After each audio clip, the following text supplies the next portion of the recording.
आज की ये वीडियो उन लोगों के लिए है जो न्यूजीलैंड स्टडी अब्रॉड के लिए प्लान तो कर रहे हैं बट कंफ्यूज है कि हमारे डिपेंडेंट्स की वीज़ा एप्लीकेशन साथ में लग पाएगी या नहीं लग पाएगी, या अगर हमारे डिपेंडेंट्स की फाइल साथ में लगेगी तो उसके लिए कौन कौन से डॉक्यूमेंटेशन रहते हैं या किन बातों का हम लोगों को ध्यान रखना चाहिए।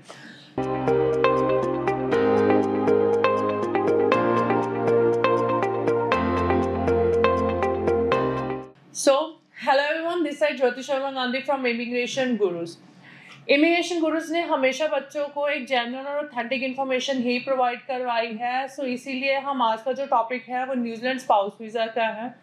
न्यूजीलैंड में जब भी आप अपनी स्टडी प्लस स्पाउस के साथ या अपने बच्चों के साथ वीज़ा एप्लीकेशन लगाते हो तो मेक श्योर कि आप अपने रिलेशन स्टेबिलिटी को हमेशा अच्छे से जस्टिफाई कर पाओ। लेट्स सपोज कि अगर आप इमिग्रेशन को ये बोलते हो कि मैंने तो लव मैरिज करी है, मेरा इतने टाइम का रिलेशन है, तो अगर आपने लव मैरिज करी और उतने 5 साल का 7 साल का जितने साल का भी आपका लव रिलेशन रहा है जिसके बाद जाके आपकी मैरिज हुई है, आपको इमिग्रेशन को उसकी जस्टिफिकेशन देनी पड़ेगी। जस्टिफिकेशन इन द सेंस, जब भी आप अपनी मैरिज समरी बनाओगे उसमें आपको अपनी रिलेशन की डिटेल्स देनी है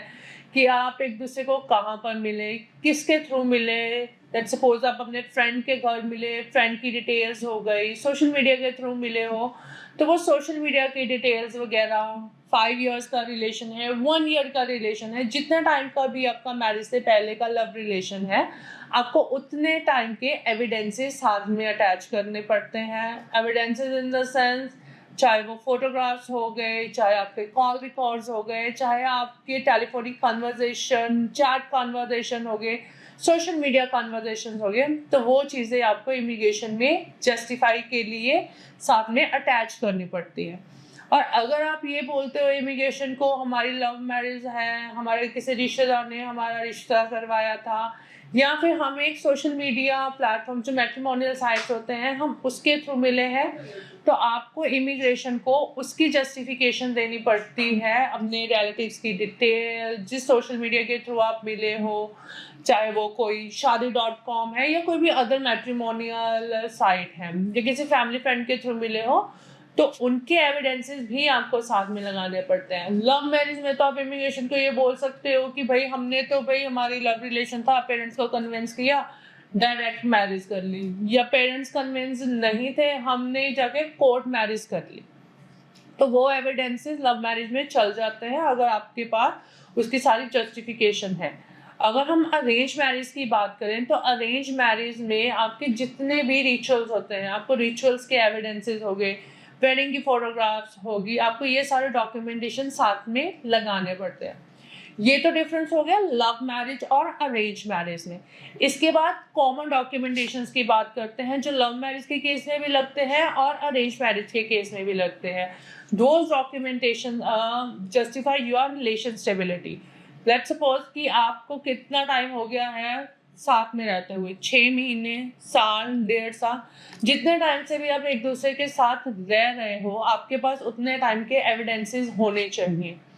मैरिज के तो एविडेंसेस होने चाहिए बट उसके बाद भी रिलेशन स्टेबिलिटी के एविडेंसेस है या नहीं है वो भी देना चाहिए। कई बार लोगों के लिए क्वेश्चन आ जाता है कि भाई हम तो इतने टाइम से साथ रह रहे हैं, क्या मैरिज सर्टिफिकेट इनफ नहीं है अपनी मैरिज को जस्टिफाई करने के लिए? तो नहीं, मैरिज सर्टिफिकेट ही सिर्फ इनफ नहीं है आपकी मैरिज को जस्टिफाई करने के लिए, बिकॉज वी ऑल नो कि मैरिजेस को लेके बहुत ज़्यादा फ्रॉड होता है जिसकी वजह से इमिग्रेशन हमेशा टाउट हो जाती है, specifically in the spouse cases. चाहे वो कोई सी भी कंट्री है, चाहे वो ऑस्ट्रेलिया है, कनाडा है, यूके है, चाहे कोई सी भी कंट्री है, यहाँ पर हमेशा स्पाउस वीज़ा के लिए रिफ्यूज़ल के चांसेस या फिर स्ट्रिक्टनेस इसी वजह से हुई है क्योंकि यहाँ पर सबसे ज़्यादा फ्रॉडलेंट होता है। न्यूजीलैंड इमिग्रेशन में जब भी आपने अपनी वेडिंग से रिलेटेड डॉक्यूमेंटेशंस लगाने हैं, चाहे वो आप वेडिंग कार्ड लगा रहे हो, वेडिंग फोटोग्राफ्स लगा रहे हो, ये आपकी मैरिज है ना उसकी जस्टिफिकेशन देती है, बट रिलेशन स्टेबिलिटी के लिए आपको कोई भी एसेट जो जॉइंट एसेट्स रहते हैं, आपके जॉइंट एसेट्स में आपका जॉइंट अकाउंट हो गया, कोई एलआईसी की पॉलिसी होगी, या अदर कोई जॉइंट एसेट्स है जो आपने एक दूसरे के नाम के ऊपर परचेज कर रखे हुए हैं, लड़के ने लड़की के नाम के ऊपर ले रखा हुआ है, या लड़की का कोई सच एसेट है जिसके ऊपर उसका husband as a joint holder है, तो वो सारे डॉक्यूमेंटेशन आप हमेशा इमिग्रेशन को सबमिट कर सकते हो जो आपकी रिलेशन स्टेबिलिटी को दिखाता है। अगर आपकी शादी को 1 साल से ऊपर हो गया है तो उस दौरान आपने कितने फेस्टिवल साथ में सेलिब्रेट करे, कितने फैमिली फंक्शंस अटेंड करे हैं, कहाँ कहाँ पर घूमने गए हो, उसके बिल्स, सोशल मीडिया के स्क्रीनशॉट्स वगैरह, वो सारा कुछ इमिग्रेशन को देना पड़ता है। क्लाइंट्स का कई बार कंसर्न आ जाता है कि भाई हम तो एक दूसरे के साथ ही रह रहे हैं, हमारे पास तो ये वाले एविडेंसेस तो होते ही नहीं है। आजकल सारा कुछ डिजिटल है, हम लोग घर पे बैठ के बहुत सारी चीज़ें हैं, अमेजोन हो गया, फ्लिपकार्ट हो गया, ब्लिंकिट, स्विगी, फूड्स वगैरह तक हम लोग घर पे बैठ के मंगवाते हैं जिसके बिल्स मिल जाते हैं, रिसिप्ट्स होती हैं, वो आप जस्टिफिकेशन के लिए अपने रिलेशन के साथ लगा सकते हो।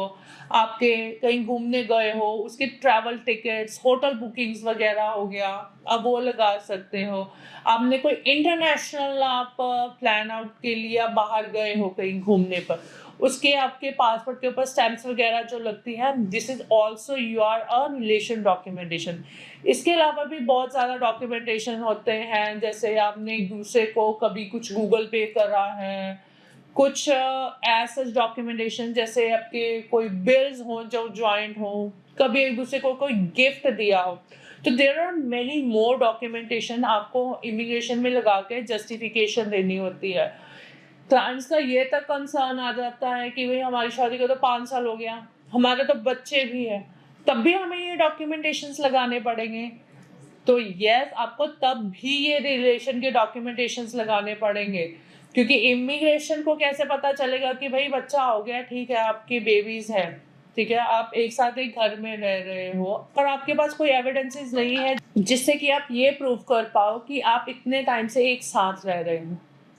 ये भी तो हो सकता है कि आप के डिवोर्स का केस चल रहा हो, या आप लोगों के आपस में कोई रिलेशन में डिस्प्यूट हो जिसकी वजह से आप लोग अलग रह रहे हो।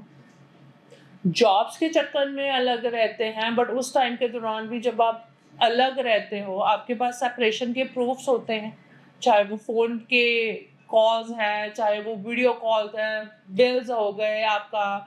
चैट के प्रूफ्स वगैरह। These all are the genuine documentations जो आपको अपनी वीज़ा एप्लीकेशन में बहुत ज़्यादा हेल्प करते हैं। बट मेक श्योर कि आप कोई भी डॉक्यूमेंटेशन लगाओ वो जेन्युइन हो, ऑथेंटिक हो, वेरीफाइबल हो। अगर आप अपने फ्रेंड का रेफरेंस भी लगा रहे हो तो आपके फ्रेंड के पास अगर इमिग्रेशन की तरफ से बाय एनी चांस कॉल चली जाए तो वो उसको कॉल करके उसकी जस्टिफिकेशन दे पाए। एक और बहुत कॉमन क्वेश्चन रहता है in terms of the spouse visa application कि न्यूजीलैंड में भी क्या क्वालिफिकेशन मैटर करती है, स्पाउस की क्या है। So the answer is no. New Zealand में कभी भी स्पाउस की क्वालिफिकेशन मैटर नहीं करती है, क्योंकि न्यूजीलैंड में अगर आपके स्पाउस की क्वालिफिकेशन 8th भी है और उसके बाद ही और शी इज अ वर्किंग, तो आप उसके एविडेंसेस लगा के भी उसकी जस्टिफिकेशन को कवर अप कर सकते हो। बट